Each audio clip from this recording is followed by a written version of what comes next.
এটা ভারতবর্ষ। এই ভারতবর্ষের মাটিতে মুসলিমরা একটানা 1100 বছর রাজত্ব করেছিল। অনেকে বলে 800 বছর। আসলে 1100 বছর রাজত্ব করেছিল, এই ইতিহাসটাই সঠিক ইতিহাস।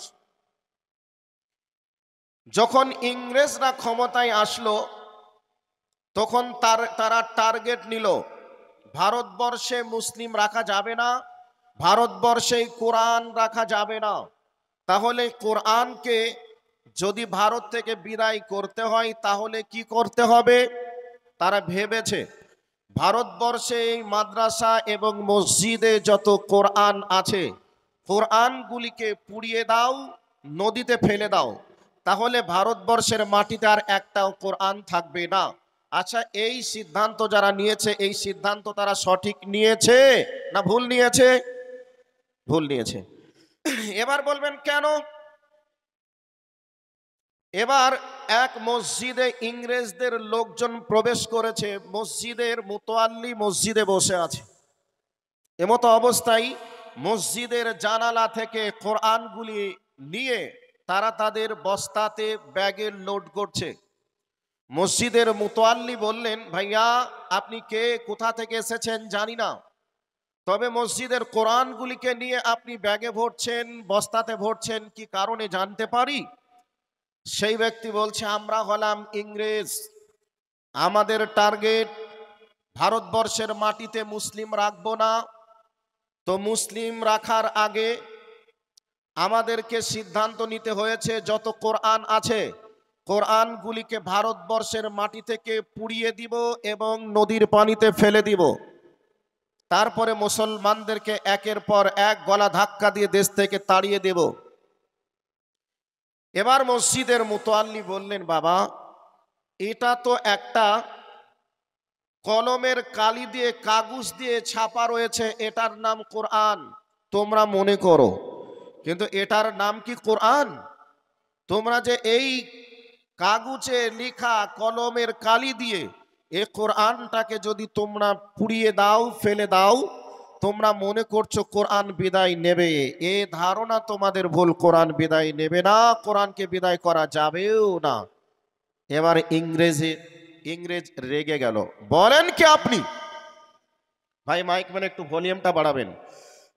এরপরে মসজিদের মুতোয়াল্লি বললেন, আমি যেটা বলছি এটা ঠিকই বলছি। কেমন করে?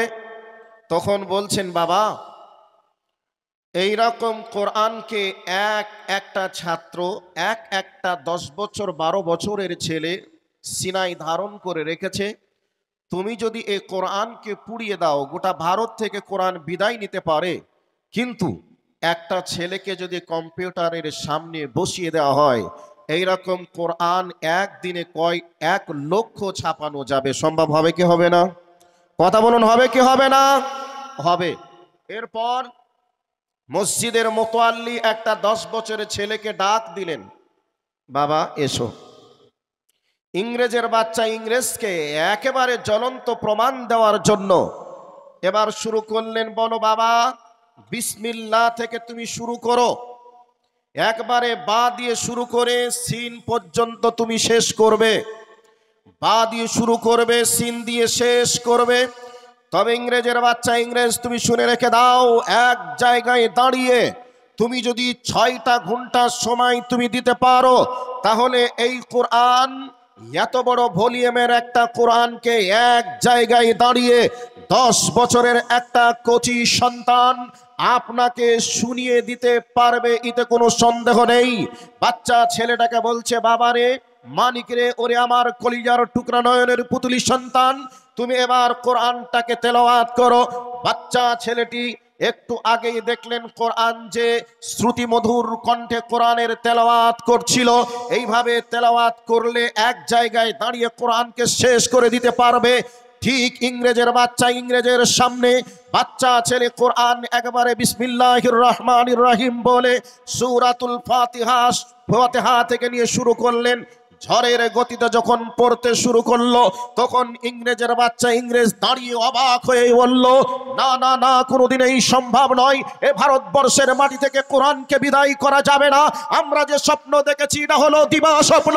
অরিজিনাল স্বপ্ন দেখতে গেলে গোটা পৃথিবী থেকে পৃথিবী থেকে কোরআনের হাফেজগুলিকে আগে বিদায় করতে হবে। অতএব গোটা পৃথিবী থেকে কোরআনের হাফেজকে বিদায় করা সম্ভব নয়। গোটা ভারতবর্ষের হাফেজকে বিদায় করা যেতে পারে, কিন্তু গোটা পৃথিবী থেকে বিদায় করা যাবে না, অসম্ভব হতে পারে না। আমরা যে সিদ্ধান্ত গ্রহণ করেছি, লক্ষ লক্ষ টাকা খরচ করে আমরা সেনা নিয়োগ করে মসজিদ মাদ্রাসা থেকে কোরআনকে নিয়ে আগুনে পুড়িয়ে বঙ্গোপসাগরে ফেলে দিয়ে দুনিয়া থেকে বিদায় করব চিন্তা নিয়েছি। আমরা যে সিদ্ধান্ত গ্রহণ করেছি এই সিদ্ধান্ত ভুল, এটা সঠিক নয়। কাজেই কোরআনকে একদিনের মধ্যে যদি তারা পৃথিবী থেকে বিদায় করার চেষ্টা করে, একদিন কেন, তাদের লাইফ টাইম শেষ হয়ে যাবে, কয়েক কোটি বছর শেষ হয়ে যাবে, তবু কোরআনকে বিদায় করা যাবে না। কারণ একটা বাচ্চা ছেলে যদি পৃথিবী কোনো জায়গায় বেঁচে থাকে, কম্পিউটারের সামনে যদি বসে যায়, একদিনে কয়েক লক্ষ কোরআন পৃথিবীর মাটিতে ছাপিয়ে দেওয়া যাবে। কথা বলুন, যাবে কি যাবে না? যাবে। অতএব আপনাদেরকে বলতে চাই, শুনে রাখুন, এই ভারতবর্ষের পরিস্থিতি বড় ভয়াবহ। এই পরিস্থিতিকে সামনে রেখে যদি আমি কথা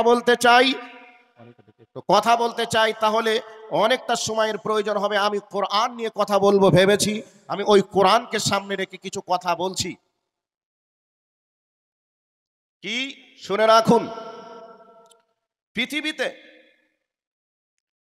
একটা ধর্মগ্রন্থ কেউ কি দেখাতে পারবেন, বা একটা ধর্মগ্রন্থের প্রথম থেকে নিয়ে শেষ পর্যন্ত মুখস্থ করেছে একটা হাফেজ আছে, এটা পৃথিবীতে কেউ কি দেখাতে পারবে? দেখাতে পারবে না। তবে যারা মুসলিম তারা দেখাতে পারবে। শত শত নয়, লক্ষ লক্ষ কোটি কোটি কোরআনের হাফেজ দেখাতে পারবেন। একেবারে কোরআনের প্রথম থেকে নিয়ে শেষ পর্যন্ত মুখস্থ আছে এইরকম হাফেজ গোটা পৃথিবীতে কোটি কোটি আছে। কোরআন বাদ দিয়ে পৃথিবীতে অন্য এমন কোনো ধর্মগ্রন্থ নেই যেই ধর্মগ্রন্থের প্রথম থেকে নিয়ে শেষ পর্যন্ত মুখস্থ আছে, এক জায়গায় দাঁড়িয়ে এক জায়গায় বসে কয়েক ঘন্টায় শুনিয়ে দিতে পারবে, এইরকম কোনো হাফেজ পৃথিবীতে নেই। এবার চলে আসুন, যেই কোরআনকে অবতীর্ণ আল্লাহ সুবহানাহু ওয়া তাআলা তিনি করেছেন, কোরআনকে অবতীর্ণ করার পরে তিনি নিজেই বলেছেন যে আমি কোরআনকে অবতীর্ণ করলাম, আর এই কোরআনের সংরক্ষণের দায়িত্ব আমি নিজে গ্রহণ করলাম। আর নিজে গ্রহণ করেছেন বলে কোরআনকে এত সহজ আল্লাহ পাক করেছেন, তিনি কোরআনে একাধিক আয়াতে বলেছেন ওয়ালাকাদ ইয়াসসারনাল কোরআন, আমি আল্লাহ কোরআনকে সহজ করে অবতীর্ণ করেছি। কোরআনকে আমি সহজ করেছি যাতে করে কোরআনকে মানুষ সিনায় ধারণ করতে পারে, শিখতে পারে, জানতে পারে, বুঝতে পারে। তো এরপরে চলে আসুন, পৃথিবীতে ধর্মগ্রন্থ আছে, এই ধর্ম কবে পৃথিবীতে এসেছে, কার উপরে এসেছে, কতদিন সময় লেগেছে, এই ধর্ম এখনো বিকৃতি হয়েছে না অবিকৃতি অবস্থায় আছে? এ পৃথিবীতে একটা মামুর বেটা নেই বা একটা মায়ের বেটা নেই যে প্রমাণ করতে পারে, কিন্তু পৃথিবীতে একটা ধর্মগ্রন্থ আছে, যেই ধর্মগ্রন্থের নাম কোরআন, যেই কোরআন সামনে পড়লেই বোঝা যাবে এটা বিকৃতি অবস্থায় আছে না অবিকৃত অবস্থায় আছে। এবার আপনারা বলবেন, আপনি বলেন কি? আপনাকে বলছি, ডেনমার্ক নামক একটা দেশ আছে, একটা জায়গা আছে, যেই জায়গাতে তারা নকল কোরআন ছাপিয়েছিল, যেই কোরআনটার নাম দিয়েছিল ফুরকানুল হক, যেই কোরআনের মধ্যে আমাদের এই কোরআন থেকে 24টা আয়াতকে তারা পরিবর্তন করে 24টা আয়াতকে তারা নতুন করে ঢুকিয়েছিল।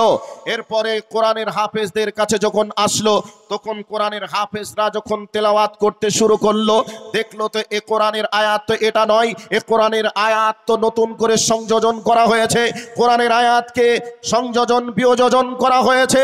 অতএব আলেমদের কাছে নিয়ে যাওয়া হলো, কোরআনকে দেখানো হলো, তখন বুঝতে পারলো না এ কোরআনকে নকল ছাপিয়ে মুসলিমদের কাছে পৌঁছিয়ে দিয়েছে, এ কোরআন সঠিক সত্যি কোরআন নয়, এটা হলো বিকৃতি কোরআন। তো পৃথিবীর মাটিতে কোরআনকে কেউ যদি জাল করতে চায়, এই জাল প্রমাণ করতে 1 ঘন্টা সময় লাগবে না, 1 মিনিট সময় পেয়ে গেলে কোরআনকে বলে দিতে পারবে এটা বিকৃতি অবস্থায় আছে না অবিকৃতি অবস্থায় আছে। পৃথিবীতে কোরআন বাদ দিয়ে যত ধর্মগ্রন্থ আছে, এই ধর্মগ্রন্থ হাজার হাজার বিকৃতি অবস্থায় তারা আছে। সে জায়গায় প্রমাণ শত শত দেওয়া যাবে, শত শত প্রমাণ করা হয়েছে যে এটাকে বিকৃতি করা হয়েছে, মানুষের কথাকে ঢোকানো হয়েছে। আর কোরআনে আল্লাহ সুবহানাহু ওয়া তাআলা বা দিয়ে শুরু করেছেন, সাইন দিয়ে শেষ করেছেন। বা বিসমিল্লাহির রহমানির রহিম, এই বিসমিল্লাহর প্রথম অক্ষর বা। আর কোরআনের সূরা নাস হচ্ছে শেষ সূরা, নাস দিয়ে শেষ করেছেন মানে সিন দিয়ে। আল্লাহ সুবহানাহু ওয়া তাআলা তিনি বলছেন বা সিন যদি বা আর সিন যদি যোগ করে দেওয়া হয়, এই শব্দ দুটি বা আর সিন একটা শব্দ হয় বাস। বাস শব্দের অর্থ হয় যথেষ্ট। কোরআনুল কারীমকে আল্লাহ বা দিয়ে শুরু করে সিন দিয়ে শেষ করে বলেছেন, হে মানুষ, এই কোরআনের মধ্যে আমি যা কিছু দিলাম তোমাদের জন্য যথেষ্ট হয়ে গেছে, কমপ্লিট কোড অফ লাইফ বলা হয়েছে। অতএব কোরআনের মধ্যে আল্লাহ সুবহানাহু ওয়া তাআলা যা কিছু অবতীর্ণ করেছেন, মানুষের কল্যাণের জন্য অবতীর্ণ করেছেন, এর ভিতরে সন্দেহ কোনো জিনিস নেই। আল্লাহ কোরআনুল কারীমের ওপেন চ্যালেঞ্জ করেছেন। আজ থেকে নিয়ে শুরু করে সেই মানে হযরতে মুহাম্মদুর রাসূলুল্লাহ সাল্লাল্লাহু আলাইহি ওয়াসাল্লাম থেকে নিয়ে শুরু করে এ পর্যন্ত কোরআনের ভুল ধরার জন্য, কোরআনকে ভুল প্রমাণ করার জন্য লক্ষ লক্ষ টাকা নয়, কোটি কোটি টাকা দিন রাত খরচ করে কোরআন ভুল এটা প্রমাণ করতে চেয়েছে। লন্ডনের মাটিতে, আপনাকে কি বলবো, লন্ডনের মাটিতে একেবারে মাটির 250 ফুট তলে একটা বিশাল বড় মাদ্রাসা আছে, যেই মাদ্রাসায় পৃথিবীর শ্রেষ্ঠ সন্তানদেরকে নেওয়া হয়, কোটি কোটি টাকা দিয়ে তাদেরকে ক্রয় করে নেওয়া যাওয়া হয়। বিভিন্ন দেশ থেকে মেধাবী ছেলেগুলিকে নিয়ে গিয়ে সেখানে এমনভাবে ট্রেনিং দেওয়া হয়, যেই ট্রেনিংয়ের মাধ্যমে কোরআনকে নকল তৈরি করতে পারে, কোরআনের ব্যাখ্যা ভুল লিখতে পারে। এই রকম ভাবে লন্ডনের মাটিতে এই জমিনের 250 ফুট তলে বিশাল বড় একটা মাদ্রাসা এইভাবেই চলছে, চালাচ্ছে। তারা মনে করেছিল পৃথিবীর কেউ জানতে পারবে না। আল্লাহ সুবহানাহু ওয়া তাআলা তিনি বলেছেন, আমি কোরআনকে অবতীর্ণ করেছি, কোরআনের সংরক্ষণের দায়িত্ব আমি গ্রহণ করেছি। তারা ভেবেছে যে কেউ ধরতে পারবে না, কিন্তু তাদের চাল আল্লাহর সামনে প্রকাশ হয়েছে, জনগণের সামনে প্রকাশ হয়েছে। তাহলে কোরআনকে জাল তৈরি করার জন্য, কোরআনকে ভুল প্রমাণ করার জন্য যুগে যুগে কালে কালে লক্ষ লক্ষ টাকা খরচ করে কোরআন ভুলিরা প্রমাণ করতে চেয়েছে। কিন্তু আমার আল্লাহ চ্যালেঞ্জ করেছেন, না, লা রাইবা ফি, আমি এই কোরআনকে অবতীর্ণ করেছি, এই কোরআনের ভিতরে 1% সন্দেহের কোনো অবকাশ নেই। অতএব কোরআনকে ভুল প্রমাণ করতে কেউ পারেনি, পারবেও না। এবার আপনাদেরকে কোরআনের পরিচয় নিয়ে কথা বলছে, শুনে রাখুন। আল্লাহ রাব্বুল আলামিন বলেন, বিসমিল্লাহির রহমানির রহিম,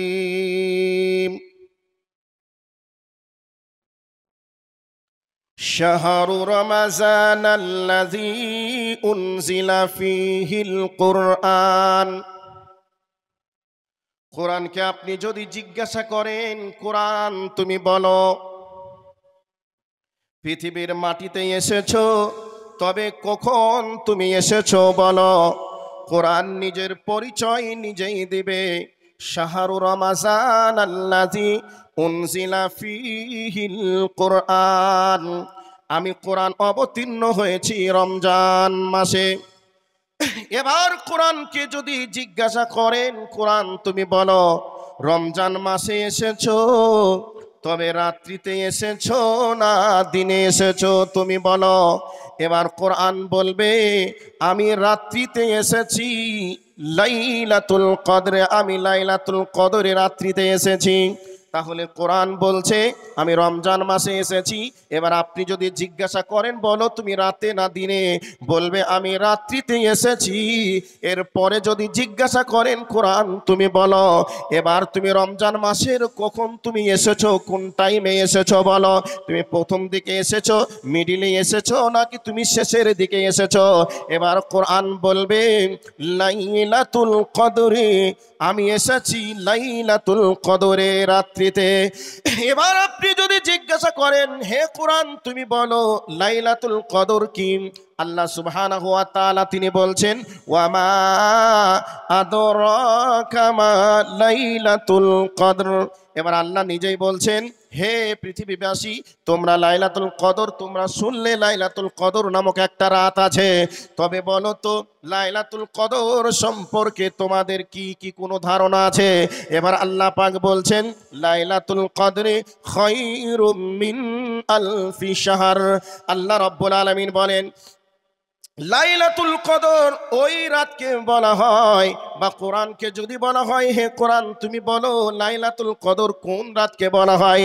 এবার কোরআন বলবে লাইলাতুল কদর ওই রাতকে বলা হয় যেই রাত 1000 মাস অপেক্ষা উত্তম, সেই রাত্রিতে আমি এই পৃথিবীর বুকে এসেছি। এবার কোরআনকে যদি জিজ্ঞাসা করেন, কোরআন বোঝা গেল তুমি রমজান মাসে এসেছো, লাইলাতুল কদরের রাত্রিতে এসেছো বোঝা গেল, এবার তুমি এসেছো তোমার আসার উদ্দেশ্য কি?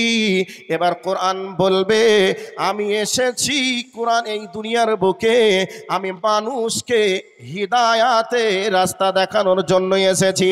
এই পৃথিবীতে নাস্তিকরা ডাকবে, এই পৃথিবীর বুকে মুশরিকরা ডাকবে, নাস্তিকরা ডেকে মানুষকে জাহান্নামে নিয়ে যাবে, এই পৃথিবীর বুকে মুশরিকরা ডেকে জাহান্নামে নিয়ে যাবে। আর আমি কোরআন এসেছি কেবলমাত্র মানুষগুলিকে অন্ধকারে রাস্তা থেকে আলোর রাস্তায় নিয়ে আসার জন্য এসেছি। অগণিত বাঁকা পথ আছে, অগণিত বাঁকা পথ থেকে মানুষকে সোজা পথে নিয়ে আসার জন্য আমি কোরআন এই দুনিয়ার বুকে অবতীর্ণ হয়েছি। যেই রাস্তাতে গিয়ে মানুষ জাহান্নামে চলে যাবে, আমি ওই মানুষগুলিকে জাহান্নামে রাস্তা থেকে ডেকে ডেকে ডেকে ডেকে জান্নাতে রাস্তায় নিয়ে আসার জন্য আমি এই দুনিয়ার বুকে এসেছি।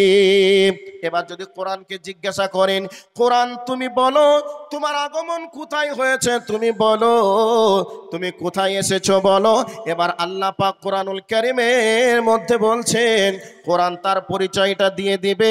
এই কোরআন এসেছে লা উকসিমু বিহাযাল বালাদ ওয়া আনতা হিল্লুম বিহাযাল বালাদ। আল্লাহ রাব্বুল আলামিন দুইখানা শহরের নাম নিয়ে এসেছেন। দুইখানা শহরের মধ্যে একটা শহরের নাম হলো মক্কা আল মুকাররমা, আর একটা শহরের নাম হলো মদিনা আল মানওয়ারা। আল্লাহ রাব্বুল আলামিন কোরআনকে কোরআনের মাধ্যমে জানিয়ে দিলেন, এই কোরআনের মধ্যে 114টি সূরা রয়েছে। 114টি সূরার মধ্যে 114টি সূরা মক্কাতে এবং মদিনা মিলে অবতীর্ণ হয়েছে। আমার ভাই আমার বন্ধুরা, এবার কোরআনুল কারীমের মধ্যে আল্লাহ সুবহানাহু ওয়া তাআলা মক্কা এবং মদিনার নামকে কেন্দ্র করে বলে দিয়েছেন, ওরে পৃথিবীবাসী তোরা শুনে রেখে দে, আমার আল্লাহ এমন দুইখানা শহরের জন্য কবুল করেছে। আমি দুইখানা এমন শহরে এসেছি যেই শহরের ভিতরে কোনো হই হট্টগোল থাকবে না, কোনো ঝামেলা থাকবে না, বা ঝামেলা যখন ছিল আমি কোরআন অবতীর্ণ হওয়ার কারণে পৃথিবীর ঝামেলা ও অশান্তিগুলিকে মিটিয়ে দেওয়ার জন্য আমার আল্লাহ দুইখানা শহরকে কেন্দ্র করে এ পৃথিবীর বুকে আমাকে অবতীর্ণ করেছে। এবার কোরআনকে যদি জিজ্ঞাসা করেন, হে কোরআন তুমি বলো এই পৃথিবীর বুকে তোমার আসার আগে তোমার স্থান কোথায় ছিল, তুমি বলো। কোরআন বলবে ফি লাউহিম মাহফুজ, আমি লাউহি মাহফুজের একটা ফলকে আমি লিপিবদ্ধ ছিলাম। এবার বাইতুল ইজ্জাত নামক একটা জায়গা আছে, ওই বাইতুল ইজ্জাতে আমার আল্লাহ লাইলাতুল কদরের রাত্রিতে একই সঙ্গে লাউহি মাহফুজ থেকে বাইতুল ইজ্জাতে আমাকে অবতীর্ণ করলেন। আর ওই বাইতুল ইজ্জাত থেকে আমার আল্লাহ এক নয় দুই নয় বা একের পর এক করে করে করে করে আমার আল্লাহ এই পৃথিবীর বুকে অবতীর্ণ করেছেন। যখন যেটা প্রয়োজন হয়েছে, যখন যেটা প্রয়োজন হয়েছে আমার আল্লাহ তখন তখন আমাকে প্রয়োজন অনুযায়ী এ পৃথিবীর বুকে অবতীর্ণ করেছেন। এবার আপনি যদি জিজ্ঞাসা করেন, কোরআন তুমি বলো, বোঝা গেল প্রয়োজন অনুপাতে তোমাকে আল্লাহ অবতীর্ণ করেছেন। আসমান থেকে তুমি এসেছো, তবে তুমি কার উপরে অবতীর্ণ হয়েছো তুমি বলো, বা তোমাকে কে নিয়ে এসেছে বলো। এবার কোরআন বলবে আমি আল্লাহর কাছ থেকে এসেছি জিবরাইলের মাধ্যমে, আর ওই জিবরাইলের কাছ থেকে আমি এসেছি পৃথিবীর শ্রেষ্ঠ মানুষ নবী মুহাম্মদুর রাসূলুল্লাহ সাল্লাল্লাহু আলাইহি ওয়াসাল্লামের উপরে। এবার কোরআনকে যদি জিজ্ঞাসা করেন, কোরআন তুমি বলো এই পৃথিবীর বুকে তোমার আসতে কতদিন সময় লেগেছে তুমি বলো, কোরআন তাও বলে দিবে।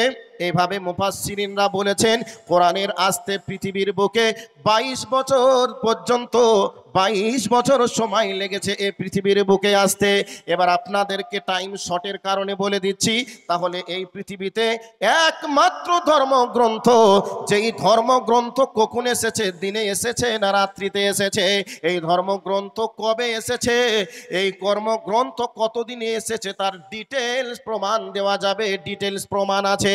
এ কোরআন বাদ দিয়ে পৃথিবীতে যত ধর্ম আছে, ধর্মগ্রন্থ আছে, যদি ধর্মের গুরুদেরকে জিজ্ঞাসা করা হয় ও ধর্মগ্রন্থ তুমি বলো, কোরআনটাকে একই জায়গায়, এই ধর্মগ্রন্থটাকে একই জায়গায় দাঁড়িয়ে কি তুমি পড়ে শোনাতে পারবে?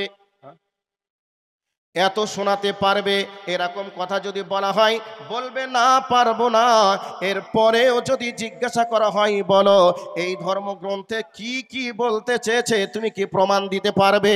বলবে বলতে পারবো না। আর কোরআনকে যদি জিজ্ঞাসা করা হয় কোরআনের ডিটেলস প্রমাণ দেওয়া যাবে। আর কোরআনের ধর্মগুরুদেরকে যদি জিজ্ঞাসা করা হয় এর ভিতরে কি আছে, তুমি কি বলতে পারবে? কোরআনের ধর্মগুরুরা বলবে এর ভিতরে ইতিহাস আছে, এর ভিতরে ভূগোল আছে, এর ভিতরে সায়েন্স আছে, এর ভিতরে ইহকাল আছে, পরকাল আছে, এর ভিতরে মাটির উপরে কি আছে, মাটির নিচে কি আছে, আসমানের উপরে কি আছে, ডিটেল সব কিছু প্রমাণ এ কোরআনের ভিতরে রয়েছে। প্রমাণ একটা একটা করে যদি বলি অনেকটা সময়ের প্রয়োজন হবে। এবার আপনাদেরকে ছোট্ট করে কথা বলছি। এ কোরআনটা আপনারা মনে করছেন এমনি এমনি এসেছে। বন্ধুরে, কোরআন কি এমনি এমনি এসেছে? কোরআন এমনি এমনি আসেনি।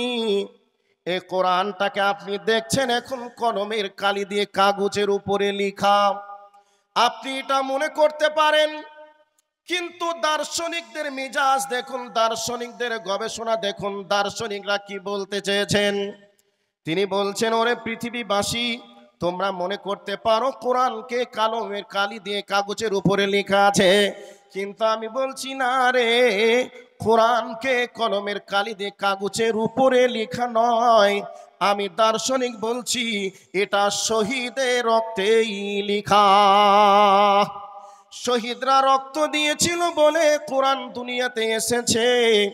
শহীদরা যদি রক্ত না দিত তাহলে এ পৃথিবীর বুকে কোরআন কি আসতো? কথা বলুন, আসতো?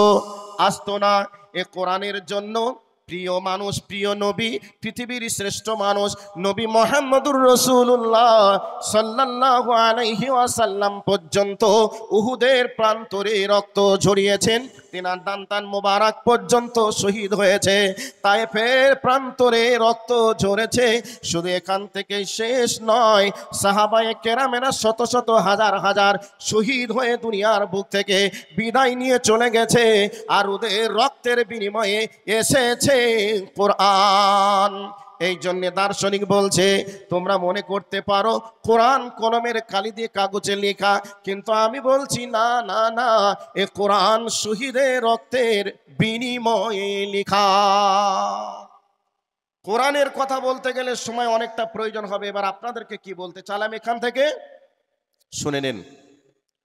তখন কোরআনের সূত্র ছিল, এখনো আছে, কিয়ামত পর্যন্ত থাকবে। পৃথিবীর সব থেকে ভালো মানুষ কে ছিলেন? বিশ্ব নবী ছিলেন। তো বিশ্ব নবীর কি সূত্র ছিল না? কথা বলুন, সূত্র ছিল না? সূত্র ছিল, সূত্র আছে, সূত্র থাকবে। পৃথিবীর সব থেকে দামি গ্রন্থ কোরআনুল কারীম, এই কোরআনুল কারীমের সূত্র ছিল, সূত্র আছে, সূত্র থাকবে। তো যেই সময় আল্লাহর নবীর সূত্র ছিল, আল্লাহর নবীর বন্ধু ছিল। বন্ধুকে ছিল আবু বকর ছিল, ওমর ছিল, উসমান রাদিয়াল্লাহু তাআলা আনহু ছিল। এভাবে একের পর একটা প্রমাণ দেওয়া যাবে। এবার আপনাদেরকে বলছি, শুনে রাখুন। সাহাবীরা এ কোরআনের জন্য জীবন দিলেন, এ কোরআনের জন্য জান মালকে শহীদ করলেন, এ কোরআনের জন্য নিজের সম্পদকে উৎসর্গ করলেন। এবার আপনাদেরকে বলছি, সাহাবীরা কোরআনের জন্য রক্ত দিলেন, নবীজিও রক্ত দিলেন, অনেক মা তার সন্তানকে যুদ্ধের পোশাক পরিয়ে দিলেন, বাবা চলে যাও, যুদ্ধের ময়দানে শহীদ হবে, তুমি জান্নাতে যেতে পারবে শহীদ হয়ে, আর আমি কিয়ামতের মাঠে বলবো যে আমি একজন শহীদের মা, এর বিনিময়ে আমি জান্নাত পাবো। এ চেতনা তাদের ছিল। এবার ছোট্ট করে একটা কথা বলি, কি? একজন মহিলা আল্লাহর নবীর কাছে আসলেন, নবীজিকে বলছেন, দয়ার নবী গো, আপনি এবার মনে হচ্ছে যেন যুদ্ধের দামামা বেজে গেছে, যুদ্ধের ময়দানে যাবেন, প্রস্তুতি গ্রহণ করছেন। আমি একজন মহিলা, আমার কাছে তেমন কোনো সম্পদ নাই দেওয়ার মতো, অতএব আমার কাছে কোলের 6 মাসের একটা কোলের বাচ্চা আছে, আপনি এই কোলের বাচ্চাটাকে নিয়ে যুদ্ধের ময়দানে যান। নবীজি বলছেন, ও মা, যুদ্ধের ময়দানে আমি বাচ্চাটা নিয়ে কি করব? আদর করে যত্ন করে কোলে নিয়ে কি চুমা খাওয়া যাবে, আদর করা যাবে? মেয়েটা বলছে, জি না না না নবী গো, আপনাকে আদর যত্ন দেওয়ার জন্য বলিনি, বরং আমি বলছি আমার বাচ্চাটাকে নিয়ে যাবেন, ওই বাচ্চাটা শহীদ হবে, আমি শহীদের মা হব, আর কিয়ামতের মাঠে আমার সন্তান জান্নাতে চলে যাবে। আর এর বিনিময়ে বেঈমানেরা ডেগারের খোঁচা, ক্রিচের খোঁচা যখন বল্লমের আঘাত করবে, আপনি আমার বাচ্চাটাকে এইভাবে ঢালের মতো করে ব্যবহার করবেন, বেঈমানরা তীর মারবে, ডেগারের খোঁচা মারবে, আর বাচ্চার শরীরে লাগবে, বাচ্চাটার শরীরে পুরো হয়ে যাবে, বাচ্চা মারা যাবে, শহীদ হয়ে যাবে, আমি শহীদের মা হব, বিনিময়ে নবীজি সুস্থ থাকবে, আমরা নবী থেকে বঞ্চিত হব না। এইরকম ভালোবাসা, এইরকম ত্যাগ দিয়ে দিয়ে দিয়ে দিয়ে এই পৃথিবীর মাটিতে এসেছে কোরআন। এবার বলতে চাইলাম, শহীদরা রক্ত দিয়ে পৃথিবীতে রেখে গেছেন কোরআন। সেই শহীদরা কেন হলো? বেঈমানদের সঙ্গে যুদ্ধ করতে গিয়ে শহীদ হলো। আজকে বেঈমানরা কোরআন বন্ধ করে দাও, মাদ্রাসা বন্ধ করে দাও, এ টার্গেট তারা করছে। তো আমাদেরকে এই মোমেন্টে তাদের সঙ্গে মোকাবেলা করতে গেলে, কোরআনকে টিকে রাখতে গেলে, এ সময় আমাদের লাগবে টাকা। শহীদ তারা রক্ত দিয়েছে আপনাদের জন্য, ইসলামের জন্য রক্ত চাচ্ছি না, জান চাচ্ছি না, আপনাদের জন্য মাল চাচ্ছি। আল্লাহ কোরআনে জানের কথা বলেছেন, মালের কথাও বলেছেন, আগে মাল পরে জান। সেই জন্য দার্শনিকদের মেজাজ থেকে একটা কথা শোনালাম, আর আপনাকে একটা ছোট্ট মতো একটা মহিলার ইতিহাস শোনালাম। সেই দিকে লক্ষ্য রেখে এখান থেকে আপনাদেরকে ইমানি ব্যাটারিতে চার্জ এতক্ষণ পর্যন্ত দিলাম, দেখি কার ব্যাটারিতে একটু চার্জ হয়েছে। এই কোরআনের জন্য, জ্বলন্ত কোরআনের একটা হাফেজ আপনারা দেখলেন, এ কোরআনের জন্য, এ দ্বীনি প্রতিষ্ঠানের জন্য একজন আল্লাহর কোন বান্দা আছেন যিনি বলবেন এ মাদ্রাসার জন্য আমি 30,000 টাকা দেব, একজন বলবেন আমি 20,000 টাকা দেব, একজন বলবেন আমি 10,000 টাকা দেব। সর্বপ্রথম একজনকে 30,000 টাকা দেনেওয়ালা একজনকে দেখতে চাই। নারায়ে তাকবীরের আওয়াজ দিয়ে আপনাকে জানিয়ে দিতে হবে, যে সময় সাহাবারা রক্ত দিয়ে, জীবন দিয়ে কোরআনকে পৃথিবীর বুকে রেখে গেছে, এই সময় আমাকে টাকা দিয়ে কোরআনকে দুনিয়ার বুকে টিকে রাখতে হবে। আমরা বেঁচে আছি, কোরআন থাকবে, এ চেতনা নিয়ে একজন উঠে দাঁড়িয়ে বলবেন যে আমি 20,000 টাকা দেব, একজন 30,000 টাকা দেব, একজন বলবেন আমি 10,000 টাকা দেব। আল্লাহর কোন বান্দা আছেন একটু দাঁড়িয়ে যাবেন, কোন মা আছেন, কোন বোন আছেন যিনি বলবেন যে ওই মেয়েটা তার সন্তান ইসলামের জন্য, জান্নাতের জন্য উৎসর্গ করতে পারে নবীর কাছে, আমি কেন 10,000 টাকা দিতে পারবো না? এই চেতনাকে সামনে রেখে একজন নারায়ে তাকবীর আওয়াজ শোনার পরে বলবেন আমি 30,000 টাকা দেব, একজন বলবেন আমি 20,000 টাকা দেব। একবার আওয়াজ হয়ে যাক, লিল্লাহে তাকবীর, নারায়ে তাকবীর। একজন কে আছেন 30,000 টাকা বেশি নয়, একজন, তার জন্য একটু প্রাণ খুলে দোয়া দেব। একজন কে আছেন যিনি 30,000 টাকা দিবেন? একজন কে আছেন, কোন আল্লাহর বান্দা আছেন? একজন বলবেন আমি 30,000 টাকা দেব, একজন বলবেন আমি 20,000 টাকা দেব, একজন বলবেন 10,000 টাকা। একজন সর্বপ্রথম মুখ খুলুন, তারপরে আপনাদের কাছে একটার পর একটা সামনে নিয়ে আসার চেষ্টা করবে। একজন, বেশি নয়, 30,000 টাকা দেখলেন যে এই মাদ্রাসার কতটা ব্যয়বহুল খরচ, এটা আপনারা শুনলেন। সাহাবারা জীবন দিয়ে দিলেন। আমরা কি এই মাদ্রাসার জন্য, কোরআনের জন্য 20,000 টাকা, 10,000 টাকা, 30,000 টাকা কি দিতে পারবো?